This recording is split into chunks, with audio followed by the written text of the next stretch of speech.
در این قسمت مفتخریم تا در خدمت سرکار خانم آذین رستمی از هنرمندان فعال حوزه تجسمی باشیم. در ابتدا خودتون رو برامون معرفی کنید. سلام، آذین رستمی هستم، متولد مهر 1365 از تهران و اینکه حدود 14-15 ساله که دارم به صورت حرفه‌ای نقاشی کار میکنم و در خدمت شما. سلامت باشید. خانم رستمی، مسیر زندگی چطور شد که به هنر رسید؟ خب این سوال یک سوالیه که فکر کنم همه هنرمندا باهاش مواجه میشن و بهش فکر میکنن. خب و شاید یک جواب تکراری و واضحی هم داره که خب همه ما توی دوران کودکی با نقاشی کردن یه جوری به بروز احساساتمون میپردازیم و اساساً از نظر من خب همه کودکان خلاقن. فقط این وسط یک اتفاقی که میافته، بعضی از ماها دسته‌بندی میشیم، شاید این باشه که به سمت هنر تجسمی کشیده میشیم و هنر بصری برامون جذابتر میشه.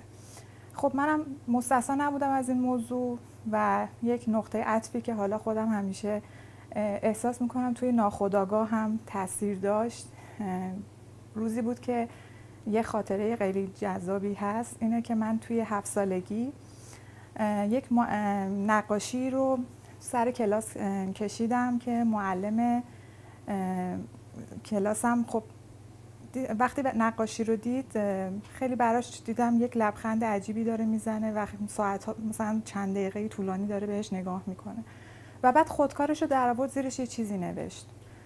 خب من همه فکر میکنیم خب الان خب یه جمله تشویقیه، مثلا صدآفرینه، به به چه خوبه اینجوری، ولی اون جمله خیلی جمله عجیبی بود و من فکر میکنم اون جمله خیلی تو ناخودآگاه من تاثیر گذاشت.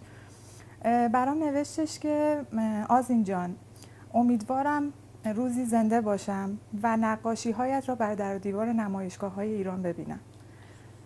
خیلی این جمله برای من اون موقع که بچه بودم جمله خاصی نبود و شاید یه جمله تشویقی بود فقط، ولی همیشه تو ذهن من موند. خیلی عجیبه و همیشه باهام هست این جمله و شاید فکر می‌کنم اون تأثیری که میتونست روی یک کودک بذاره که تو این مسیرته، میتونست واقعا این جمله تاثیرگذاریشو نشون بده روی این موضوع.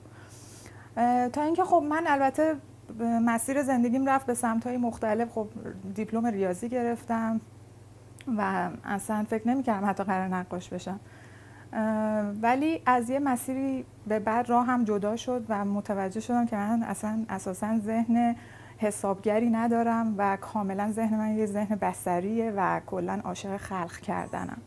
روی این حساب شد که تصمیمم رو جدی گرفتم و وارد دنیای هنر شدم و رشته هنر رو انتخاب کردم و خیلی هم از این بابت خوشحالم و اصلا پشیمون نیستم، چون مطمئنم که این مسیری که دارم میرم مسیری که واقعا دوستش دارم، بهش عشق می‌ورزم و هدف دارم واسش. این نقطه عطفی بود که من وارد هنر کرد. بسیار عالی. میخوام بدونم که هنرمند خاصی بوده که روی فضای شما تاثیر داشته باشه، چه ایران چه خارج از کشور؟ قطعاً بی تاثیر نیست. هیچ هنرمندی نمیتونه بگه که هیچ هنرمندی روی من تاثیر نذاشته. خب توی ایران که خب من خب با اساتید مختلفی کار کردم و از هر کدومشون واقعاً یک تجربه رو کسب کردم.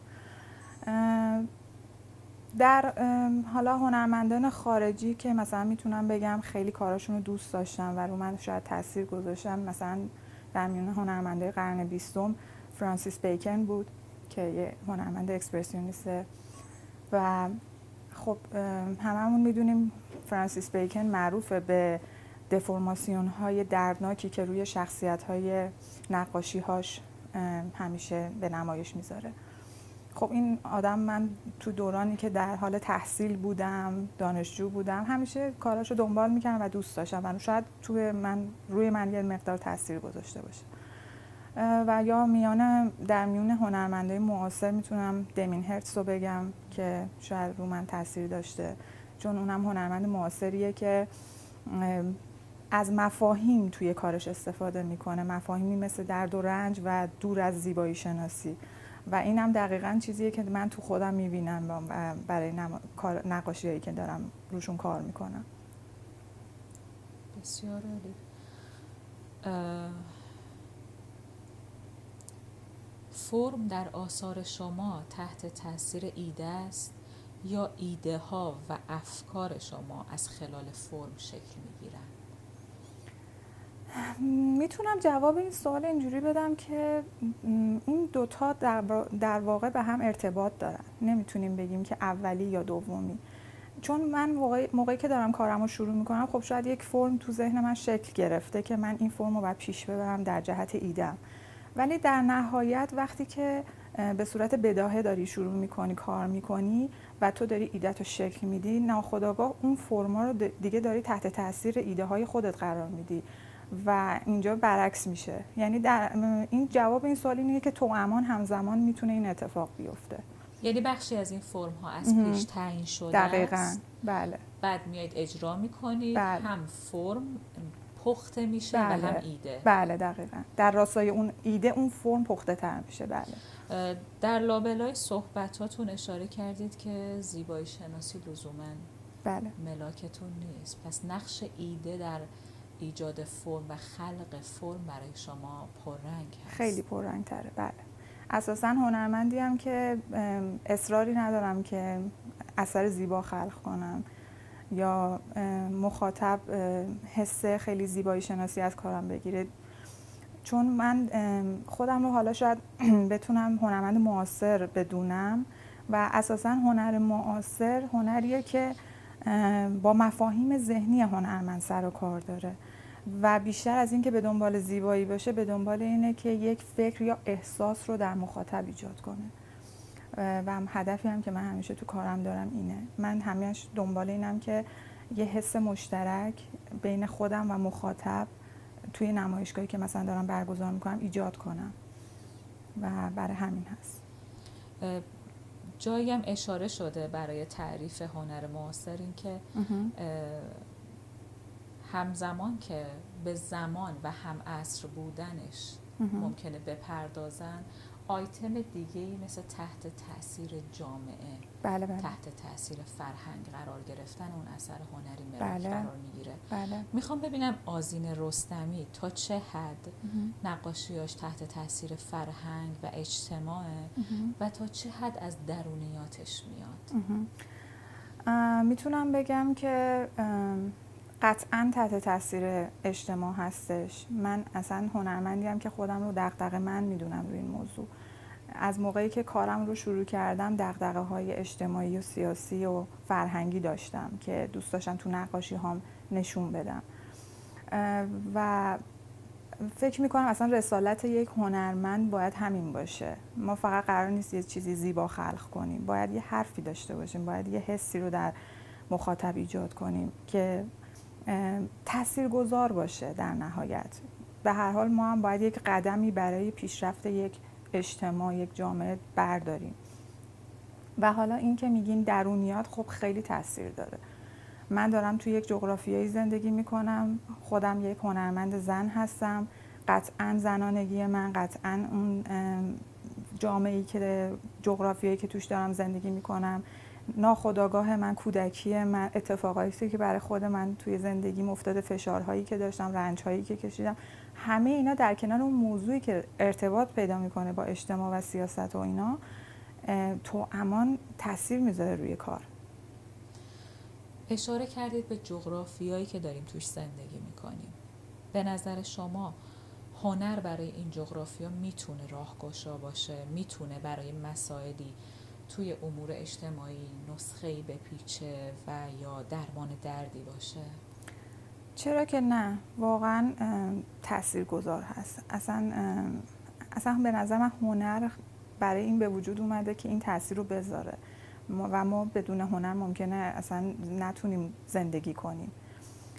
و من خودم به عنوان یه هنرمند رسالت خودم رو همین میدونم که من باید یک تأثیری روی مخاطبم بذارم و یک حالا میگیم نسخه‌ای بپیچیم، اساسا این نسخه پیچیدن چیز مهمی نیست، ولی کمک میکنه که یک دردی رو درمان کنه، یک حس مشترکی که همه تجربهش کردن رو در مورد صحبت بشه، اینکه همه داریم بهش توجه میکنیم، اینکه میدونیم یک اتفاقه، اینکه باید شاید یه راه حلی براش پیدا کرد.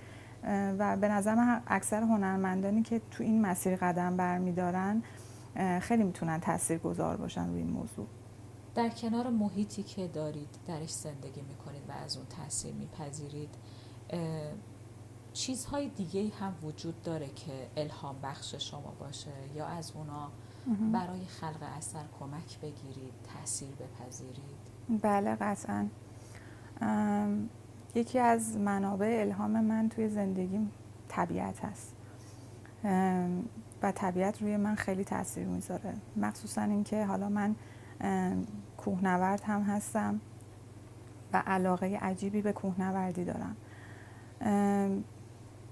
صخره‌ها، بافتایی که توش هست، رنگایی که تو طبیعت میبینم به شدت رو کارهای من تاثیر میذاره و اون سکوتی که توی کوهستان هست، اون خلوتی که من توی کوهستان دارم، واقعا ذهن منو آماده میکنه برای اینکه بیام کارم رو شروع کنم و این خیلی منبع الهام قوی هست برای من. و در کنار اون حالا به تازگی من نواختن یک سازی رو هم شروع کردم که یک ساز بسیار سختی هم هست، ولی انقدر این صدا برای من شگفت انگیزه، ویالونسل، که منو وارد یک خلایی میبره، وارد یک فضای انتزاعی میکنه که من فکر میکنم به این انتزاع نیاز داشتم توی کارهام و برای همین این ساز رو هم شروع کردم، توی کارهام آوردم و همچنان دارم ادامه میدم. بسیار عالی. فکر میکنید این انتزاع موسیقی میتونه تاثیرگذار باشه در روند کارتون که میخواد انتزاعیات بارش سنگین تر بشه؟ بله قطعا میتونه، چون ما فکر میکنم انتزاعی تر از موسیقی واقعا نداریم چیزی و برای اینکه فضای نقاشی های من به سمت انتزاع حتی کشیده بشه باید انتزاع رو درک کرد، یعنی درونیش کرد. هر ساده سازی لزوما انتزاع نیست. هنر انتزاعی واقعا هنر سختیه به دست آوردنش، مخصوصا توی هنرهای تجسمی، ولی فکر میکنم موسیقی خیلی داره روی موضوع کمک میکنه، یا همون چیزی که گفتم در مورد طبیعت، اون سکوت، اون فضایی که من به خودم نزدیکتر میشم و با خودم خلوت میکنم، اینا خیلی میتونه تاثیرگذار باشه. با توجه به علاقه شما به کوهنوردی، به نظر شما ایستادگی در کوه دشوارتره یا ایستادگی در هنر؟ سوال جالبیه. ببینین اساساً فکر میکنم که کوه به من اینو به عنوان یک معلم یاد داد، به عنوان یک معلم این ایستادگی که ازش صحبت میکنین رو به من یاد داد. خیلی وقتا من تجربه‌ای توی کوه دارم که شما مثلا وارد یک سربالایی میشین که پشت سرتون پرتگاهه و من این تجربه رو داشتم، چاره‌ای جز رو به بالا رفتن نداری و حتی نمیتونی پشت سرتو نگاه کنی و حتی راه برگشتی نداری. در همچین صحنه‌های فقط من چیزی که یاد گرفتم اینه که باید رو به جلو حرکت کنی و اینکه امید داشته باشی که میرسی به اون چیزی که میخوای و صبور باشی. و همین حس قدرت و ایستادگی که من از کوه یاد گرفتم تو هنرم هم به نظر خودم داره نمایان میشه. خیلی جاها خود من ناامید میشم، خیلی جاها احساس میکنم مثلا توی کشوری که هستم خب به هنر کمتر داره توجه میشه، نادیده گرفته میشی، هر حرفی رو نمیتونی راحت بزنی، سانسور میشی، ولی ایستادگی میکنم، مقاومت میکنم و کارمو دارم انجام میدم به هر طوری که شده. چطور بین هنر و زندگی روزمرتون تعادل برقرار میکنید؟ فکر میکنم اصلا نیازی به تعادل برقرار کردن دیگه برای من نیست. من دارم همون جور زندگی میکنم که توی هنرم غرق شدم، یعنی هنر با من داره زیستش رو ادامه میده، مثل کسی که داره میره سر کار، روزمرگیشو داره، منم با نقاشی کردن این روزمرگیمو دارم شکل میدم، انجام میدم و توش غرقم و نیازی دیگه به هیچ تعادلی هم نیست این وسط. فکر می‌کنم تو امان همزمان داره انجام میشه، خود به خود داره پیش میره، توی جریان هستم. در هم فرو رفتن. بله دقیقاً. خانم رستمی، براتون مهمه که پیام خاصی رو به مخاطب منتقل کنید یا اینکه اگر طور دیگه‌ای برداشت بشه از فضای شما چه حس و حالی دارید؟ اصلا نسبت به نقدی که مورد پسندتون نیست چطور واکنش نشون میدید؟ خب من تا جایی که سعی کردم که مثلا چه پیامی رو بخوام به مخاطب انتقال بدم، تلاشم رو کردم که اون پیامی باشه که خودم بهش فکر کردم و خودم درونیش کردم. تا اندازه من موفق بودم تو این موضوع، ولی اصلا هیچ ایرادی نمیبینم که مخاطب من پیام دیگری هم دریافت کنه و حتی برام گاهی اوقات جذابم هست این موضوع که مثلا چه تفسیر دیگه‌ای از کارم شد، خودم بهش فکر نکرده بودم. یا اگر هم نقدی بشه، من نقدا رو همیشه میپذیرم چون خیلی کمک به رشدم میکنه. کمک میکنه که جور دیگه‌ای به کارم نگاه کنم، جور دیگه‌ای فکر کنم، شاید از این دریچه بهش نگاه نکرده بودم و بنابراین همیشه واکنش خوبی دارم نسبت به این موضوع. چند دقیقه ضبط داریم آقا حامد؟ الان 18 دقیقه، 2 دقیقه هم شما فکر کنید 16 دقیقه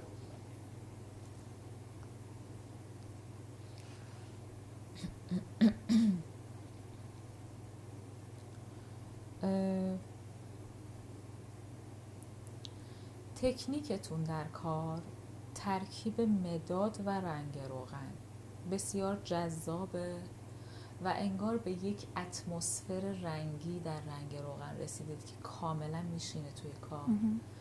این رو چطور پرورش دادید و چی شد اصلا این تکنیک رو انتخاب کردید، میکس این دوتا رو؟ دلیل اصلیش واقعا شاید نمیدونم از کجا اومد. خب شاید استمرار و تکرار، این که مثلا من یه مدت فقط با مداد کار میکردم، یه مدت فقط رنگ و روغن کار میکردم و روی دوتا تکنیک مسلط شده بودم. ولی از یه جایی به بعد خب من وقتی روی دوتا تکنیک مسلط هستم دیگه برمیگرده به این که تکنیک مهم نیست این وسط. چیزی که مهم میشه بیان ایده است. این که من میخوام ایدم رو در پس اون موضوعی که حالا دارم روش کار میکنم چجوری بیان کنم، هر دوی این متریال ها داره به من کمک میکنه. جاهایی که نیاز به یک سکوت دارم، نیاز به یک کم حرفی دارم، از مداد دارم استفاده میکنم. جاهایی که نیاز به یک تاکید دارم و اون تاکیدها باید حتما برای خودم اینجوری باشه که به جا باشه، اون جاها از رنگ مثلا استفاده میکنم. میگم اصلا این تکنیک حتی میتونه بعدها تغییرم پیدا کنه. ممکنه اصلا از این دوتا تکنیک من بیام بیرون، چون شاید یک بیان موضوعی دیگه‌ای برام بعدها شکل بگیره که نیاز به یک تکنیک جدیدتر حتی توش باشه. مثلا اگه بخوام یه جوری رها کار کنم، شاید مثلا باید تکنیکم رو مثلا ببرم سمت آبرنگ مثلا. اینا همه برمیگرده به این که هنرمند میخواد چی کار کنه، میخواد چه حرفی رو بزنه، میخواد چه بیانی رو از ایده هاش داشته باشه. اتفاقا به دنبال همین بودم که انتخاب تکنیک برای شما به دلیل انتقال ایده است که دقیقا شما به این موضوع اشاره کردیم و جالب بود. بله. در مورد بک‌گراند سفید آثارتون که هم یک حس خلأ ایجاد میکنه و هم یک حس تعلیق، به قصد خاصی صورت گرفته این انتخاب؟ در ابتدا که من کارامو داشتم پیش می بردم، اتفاقا بک‌گراندهای من سفید نبودن و خیلی سیاه بود. کم کم که از اون حس فضای روایتگونه توی کارهام فاصله گرفتم، خب کم کم فرمام یکم ساده شد، یه خورده فضام توی یه حالت تعلیق قرار گرفت و شاید نمیشه گفت حالا تعمدی بوده، شاید توی مسیر و جریانی که قرار گرفت این اتفاق افتاده و تو مجموعه اخیرم این سفیدی بک‌گراند و این حس تعلیقی که توی کارها هست خیلی کمک کرد. به خاطر اینکه یک بیانی از بلا تکلیفی، یک بیانی از توی برزخ بودن و خلأ بودن توی کارهای من این حس رو ایجاد کرد که خود من دوست داشتم این حس به وجود بیاد. چون همونطور که خودتون هم میدونین ما هممون الان توی یک شرایطی داریم زندگی میکنیم که این حس بلا تکلیفیه وجود داره تو کشورمون و خب کاراکترهایی که من توی کارام هم دارم این حس رو به مخاطب انتقال میدن، مخصوصا وقتی که تو این جور فضایی بک‌گراند سفید هستن و این حس تعلیق توشون هست. چطور این سفیدی رو انقدر تمیز حفظ میکنی؟ دیگه من به عنوان نقاش وقتی پای کاراتون وای میستم به دنبال یک لکه میگردم و چیزی پیدا نمیکنم. این تمیزی رو، این تعلیق رو در منتهی علیه فرم خودش با دقت حفظش میکنید و این خیلی ارزشمنده.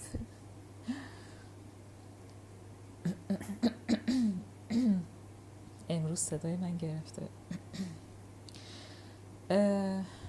در مجموعه مکافات ما با یک زن هنرمند یا هنرمند زن مواجه هستیم. همونطور که توی بیانیه شما اشاره شده، این هنرمند اشاره میکنه که هنر اگر با قدرت گلاویز نشود بیهوده است و این گلاویز شدن انگار با یک قدرت مردانه و در جنس نر هم رخ میده.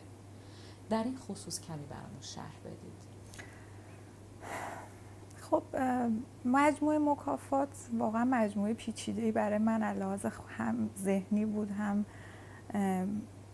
فضایی که داشتم توش خلق می‌کردم. اولش اصلا دقیقاً یک ایده مشخص توش نبود، یک بیان احساسی بود که من به عنوان هنرمند زن داشتم تو کارم پیاده می‌کردم و کم کم شکل گرفت. مکافات تقریباً 4 سال طول کشید تا به ثمر برسه و برای همین اسمش هم گذاشتم مکافات. انگار که یک مکافاتی من با خودم و جامعه‌ای که توش دارم زندگی می‌کنم داشتم.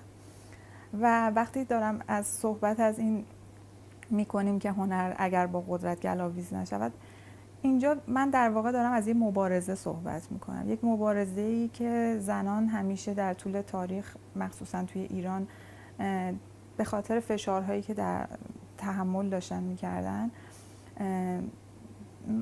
اون مبارزه رو میخواستم توی کارام بولدش کنم و در نهایت به چیزی که رسیدم یک صحبت از یک برابری جنسیت بود. چون اعتقاد داشتم که ما خب زنان توی ایران در یک تبعیض جنسیتی هستن، تحت یه سری فشارهایی هستن که حالا برای مردان نیست ولی ما داریم اونا رو تحمل میکنیم. من با این دید رفتم جلو که کارهامو پیش ببرم، ولی در نهایت به یه مسیری رسیدم، به یه فرم‌هایی رسیدم تو کارم که اینو میخواستم نشون بدم که اتفاقا مردانم دارن از این موضوع رنج میبرن، یعنی بی تاثیر نیست و شاید این فشاری باشه که حکومت روی ما اعمال کرده که این نابرابری به وجود بیاد که هم مرد از توش آسیب میبینه هم زن. برای خروس‌های من که ویژگی نرینه دارن، شما تو آثار من اونا رو خیلی زنانه میبینید، خیلی اروتیک میبینید، خیلی ویژگی‌های فرمای نرم توی بدنشون هست. دوست دارین یک حس خشونت توش ببینید که حالا حس مردانه داره ولی کاملا لطیف شدن و شاید این همون چیزیه که من دوست داشتم از پس این آثار نشون بدم، اینکه این مرد و زن در نهایت یکی میشن. این فرم‌های خروس‌ها دچار استهلاک شده بود. بله دقیقاً. وقتی نگاه و اون فضای دارکتر به نسبت مجموعه بعدی شما هم اون بیان دارک و تیره درونیتون رو کاملا به نمایش در می آورد. خانم رستمی، حیوانات مختلفی مثل اسب، گاو، هشبا، عروس دریایی، خروس، گربه، عقاب حالا توی مجموعه مکافاتتون گسترده تر و در مجموعه آشیان گزیده تر انتخاب شده. چطور شد که فضای شما به حیوانات رسید؟ ببینین چیزی که الان دارم بهش فکر میکنم و بهش حالا اعتقاد دارم اینه که موضوع یا انتخاب این سوژه مهم نیست. مهم اون فکریه که من پشت کارم دارم. شاید در آینده اصلا از حیوانم استفاده نکردم، شاید مثلا فرم گیاهی، شاید یه روزی فرم انسان توی کارم بیاد. ولی چیزی که الان روش کار کردم که این حیوانات هست، خب یه دلیل خاصی که داره اینه که شاید از طریق این حیوانات من راحت‌تر میتونم حرفم رو بزنم. شاید از طریق یک انسان من نمیتونستم انقدر راحت چیزی که در پس ذهنم میگذره رو به مخاطب انتقال بدم و اون احساس رو حتی پررنگ کنم. ولی خودم احساس کردم که از طریق این حیوانات تونستم این کار رو انجام بدم و یه حس همزادپنداری قوی تری رو تو مخاطب ایجاد کنم که حالا در مورد مجموعه آشیان دقیق تر توضیح میدم. اینها هر کدوم برای شما نمادهای مختلفی داره؟ بله خیلی. هر یعنی کدوم خصوصیت‌های انسانی رو ممکنه در این حیوانات جستجو کنید؟ دقیقاً. من حتی سال فکر میکنم 93 بود یا 95 بود، یک نمایشگاه انفرادی دیگه‌ای داشتم که اصلا موضوع نمایشگاه من داستان‌های کلیله و دمنه بود. یعنی دارم فکر میکنم شاید اصلا استارت این انتخاب حیوانات از اونجا هم شروع شد که من علاقه داشتم که صحبت‌هایی که در مورد اجتماع و سیاست میشه رو از زبان حیوانات بیان کنم. حالا اینا مثلا گسترش پیدا کرد تو ذهن من و یه مقدار درونی شد، یعنی با فضاهای زندگی خودم هم آمیخته شد، با فضای درونی خودم، حسای خودم درونی شد، زنانگی خودم، و در نهایت یک اثری رو به وجود آوردم یا خلق کردم که مال خود کردم. روی این حساب انتخاب حیوانات هست. نقش ادبیات در کارهای شما دیده میشه. اتفاقا هم کلیله و دمنه، هم منطق و طی، حتی سیمرغ، با اینکه شما شاید خروس رو به تصویر میکشید و دفرمش میکنید، ولی نقش طیور و پرندگان کلا دیده میشه توی کارهاتون.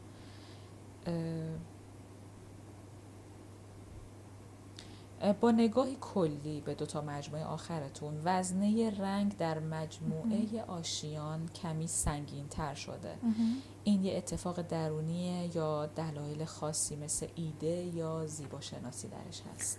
میشه گفت بیشتر ایده است که خب همونطور که تو صحبت قبلم اشاره کردم، به خاطر اینکه بتونم ایده رو بهتر بیان کنم نیاز دارم که یه جاهایی از تکنیک استفاده بکنم. تو مجموعه آشیان این ضرورتش بیشتر حس می شد و من دوست داشتم که قسمت‌هایی رو که در مورد اون زخم یا رنج هست رو از طریق رنگ بتونم بهتر بیان کنم و خب تاثیرگذار هم هست از لحاظ زیبایی شناسی هم به طبع روی مخاطب تاثیر بهتری هم خواهد گذاشت.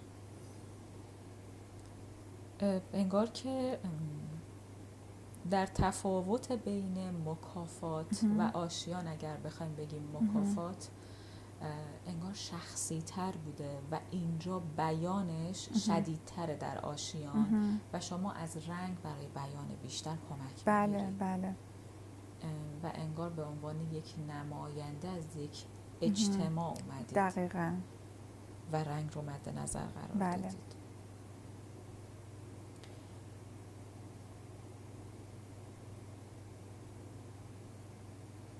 دو به دو کلمه میگم، از بینشون انتخاب کنید. ونسان ون گوگ یا مارسل دوشان؟ هر دوشون رو دوست دارم ولی نمیدونم، فکر کنم مارسل دوشان. گرونیکای پیکاسو یا شام آخر داوینچی؟ قطعا گرونیکای پیکاسو.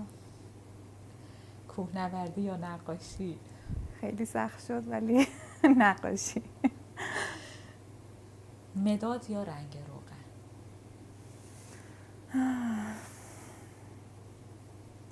مداد. گربه یا خروس؟ گربه. اصلا انتظار مداد نداشتم. خب آره رنگم خیلی دوست دارم ولی شاید مداد به خاطر این انتخاب کردم که گستره بیشتری رو به من میده، امکانات بیشتری رو به من میده، بافت بیشتری داره توش، مدل هر ضربه‌ای که من روش میزنم، روی کاغذ میزنم، یک فرمی، یک بافتی رو به من میده، یک خطی رو به من میده که برای من برای شخص خود من خیلی جذابه و واقعا هم میتونم از طریق مداد بیان احساس داشته باشم که از طریق رنگ شاید یه جور دیگه بشه اون احساسات رو بیان کرد، ولی از طریق مداد خیلی راحت‌تر میتونم بیانش کنم. شاید برای اون پیچیدگی فرم هاتون، در هم تنیدگی فرم هاتون اون مداد داره کمک خیلی کمک میکنه. آره رنگ وگرنه هر دوش برام جذابه. بسیار عالی.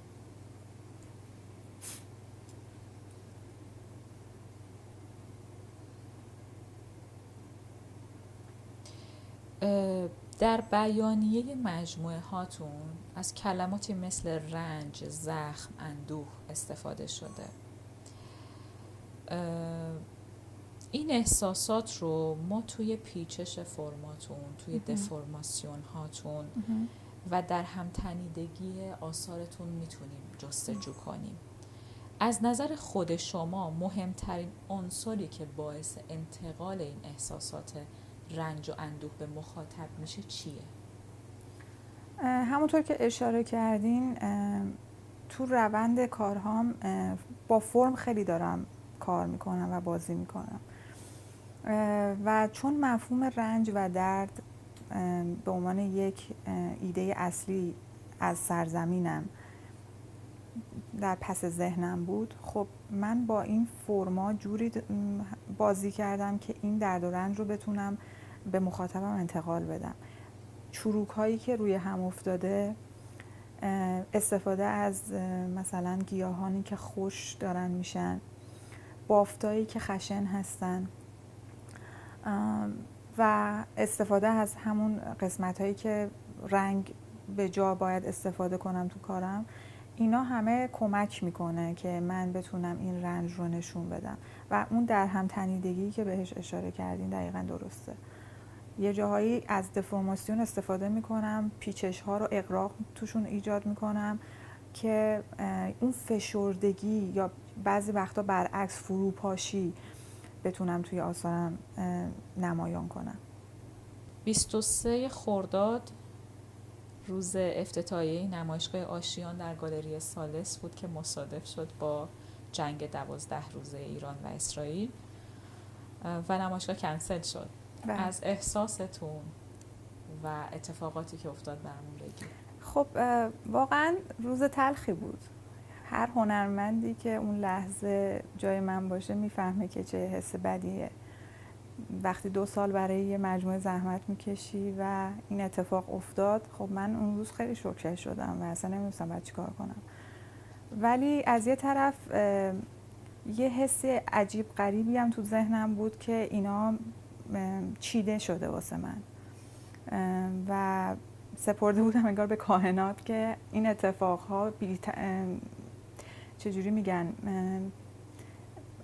الکی نبوده، یعنی انگار که همه اینا چیده شده بود برای من و سپردم به جریان، خودم رو رها کردم توش و گفتم هر اتفاقی افتاده حتما به صلاحم بوده، حتما یه چیزی توش بوده. خب از اون طرف من مجموعی رو کار کرده بودم که در مورد رنج و درد ایران بود و وقتی این اتفاق افتاد خیلی برام عجیب بود که چرا دقیقاً روز افتتاحیه نمایشگاهی که در مورد همین موضوعات هست باید این اتفاق بیفته. برای همین رو به فال نیک حتی گرفتم، گفتم حالا نمایشگاه کنسل بشه مهم نیست، مهم اینه که الان برای ایران داره چه اتفاقی میفته و خیلی نگران بودم. خب بمباران، من تمام مدت جنگ تو همین استودیوی خودم بودم، اصلا از تهران خارج نشدم و هر شب با استرس خوابیدم، بیدار شدم، چون اینجا تو اکباتان هم خب شهرکیه که نزدیک فرودگاه بود و خیلی صدای انفجار هر شب زیاد بود. نمیدونم چجوریه، انگار که دوست داشتم این حتی تجربه این جنگ رو دوست داشتم بچشم، با اینکه چیز دردناکیه، ولی چون خودم داشتم این موضوع رو روش کار میکردم اصلا دوست داشتم روی این فضا باشم و هیچ وقتم تصور نمیکردم که جنگ به این سادگی ها تموم بشه و به این راحتی 12 روز بیشتر طول نکشه. خودم رو آماده کرده بودم برای چندین ماه و جالبه که اختتامیه نمایشگاه من روز 3 تیر بود و این اصلا این تاریخ برای من یه تاریخ ماندگار بود. وقتی که 3 تیر اعلام آتش بس شد من گفتم که خب یعنی چی الان؟ یعنی که نمایشگاه قرار پس دوباره برگزار بشه و اینا. تو دوره جنگ من داشتم به موضوعات مختلفی همچنان روی آشیان فکر میکردم که الان این گربه‌ای که من دارم در مورد سرزمینم که زخم خورده کار میکنم و حالا درگیر یه زخم جدید شده و جنگ رو داره تجربه میکنه. خب من خودم دوران جنگ تحمیلی که نبودم ولی الان وارد یه جنگ جدید شده بودم، برام تجربه جدید بود. روی این حساب اتود جدیدی تو ذهن من از جنگ شکل گرفت که چه اتفاقی داره برای ایران میفته و وقتی اون هواپیمای B-2 آمریکا اومد و فوردو رو مورد حمله قرار داد خب خیلی حس خیلی بدی بود برای هر ایرانی، حس دردناکیه که خب سرزمینش مورد تجاوز داره قرار میگیره. هر چقدر حسای دیگه هم این وسط باشه که حالا بهش اصلا نمیخوایم اشاره کنیم، ولی خب به عنوان یک کسی که داری تو این کشور زندگی میکنی، اینجا رو مادر خودت میدونی سرزمینت رو، خب ناراحت کننده است وقتی اتفاقای بدی داره براش میفته. روی این حساب یک نقاشی و همون لحظه اتودش تو ذهن من شکل گرفت که من این حسمو از اتفاق بمباران فوردو و اتفاقایی که توی ایران داره میفته تو ذهنم شکل گرفت و سریع بعد از آتش بس شروع کردم یک نقاشی جدید رو خلق کردم که دوست داشتم به نمایشگاه تاریخ جدید نمایشگاه برسونمش و این کارو کردم. چون اعتقاد دارم ببینید همین که گفتم هنرمند معاصر اصلا اساسا وظیفش همینه، باید در جریان باشه، باید در زمان حال خودش زیست کنه. اتفاقی که داره میفته من قرار نیست برم تابلو بزنم به در و دیوار اونم بعد از جنگ و مثلا مسائل که هیچ ربطی نداره رو مثلا نمایش بدم. اون لحظه من داشتم احساسات خودم رو از شرایط نشون میدادم و واقعا هم تاثیرگذار بود به نظر خودم و مخاطبینم کاملا همزادپنداری میکردن و این در این حس مشترکی که بین من آثارم و مخاطب، این مثلث برای من خیلی مهمه که شکل بگیره و واقعا هم شکل گرفت و با از این بابت خوشحال بودم. به نظر من شما در واقع تهدید رو به فرصت تبدیل کردید. میشه اینجوری هم گفت، بله. و روز افتتاحیه نمایشگاه آشیان وقتی من وارد فضای گالری ثالث شدم با شنیدن صدای موسیقی به این موضوع فکر کردم که این الان یک موقعیت معاصره. در تعریف معاصر بودن یک فضا از کلمه سیچویشن و موقعیت استفاده میشه. یعنی شما همزمان که میای به لحاظ بصری فضایی ایجاد میکنی یه فضای شنیداری هم ایجاد کرده. بله. بودید. در مورد موسیقی این نمایشگاه کمی برامون توضیح بدید. بله، من خب چون اولش هم توضیح دادم تاثیرگذاری ایده‌ای که پشت کارها داشتم برام خیلی مهم بود روی مخاطب. جای خالی موسیقی رو احساس می‌کردم که وقتی که مخاطب داره به کارهای من نگاه میکنه از طریق موسیقی که توی فضا پخش میشه این تاثیرگذاری چند برابر بشه و موسیقی واقعا کمک کننده است. یعنی شما وقتی دارین یک نمایشگاهی رو برپا میکنین به نظر من باید به همه چیش فکر کنین. اینکه اگر موسیقی میتونه تاثیرگذار باشه داشته باشه، اگر نه تاثیری نداره نداشته باشه. اگه نورپردازی قراره خیلی تاریک باشه تاثیر رو چند برابر کنه باید اینطوری باشه. اگه دیوارها قرار سفید باشه تیره باشه. من فکر میکنم هنرمند باید به همه ابعاد یک گالری فکر کنه که داره توش نمایش کاراشو به نمایش میذاره که به ایده و مفهومش نزدیک باشه. و با این جزئی نگری هایی که خودم دارم و حساسیت هایی که همیشه تو کارم دارم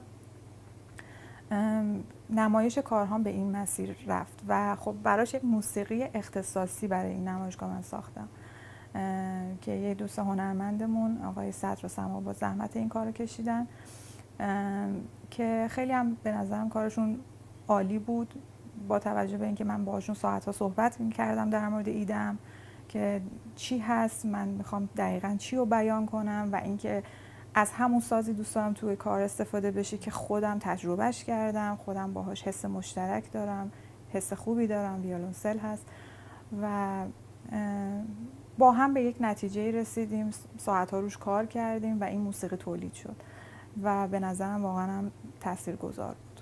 بسیار عالی. به 2 عبارت پایانی استیتمنت شما در 2 مجموعه اخیرتون اشاره میکنم. در مجموعه آشیان: و از دل رنج آشیانی دوباره ساخته می شود. در مجموعه مکافات: امید که جوانه‌ای در دلها کاشته شود. آذین رستمی امیدواره به هنر، به حقیقت، به خودش، به مام میهن. اگه بخوایم امید رو در شما بشکافیم به چی میرسیم؟ خب امید همیشه توی من زنده هست و اصلا این مجموعه ها داره شکل میگیره که همین امید رو به مخاطبم انتقال بدم. اینکه به هر حال همه ما سهمی از این رنج و درد داریم و نمیتونیم ازش فرار کنیم و توش هستیم، هممون یه حس مشترک داریم.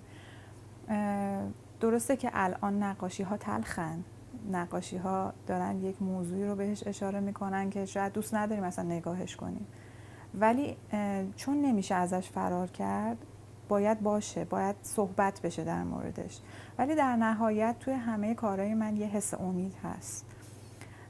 توی مجموعه آشیان نمیدونم اگر دقت کردین کارهایی بودن که در عین اینکه شما اون رنج رو میدیدین ولی اون گربه مثلا در حال بوسه بود به گربه دیگه، یا دستاشون تو هم گره خورده بود، یا یه جاهایی بود که رنگ توش به صورت خیلی رنگای شادتری استفاده شده بود ولی باز داشت رنج رو نشون میداد.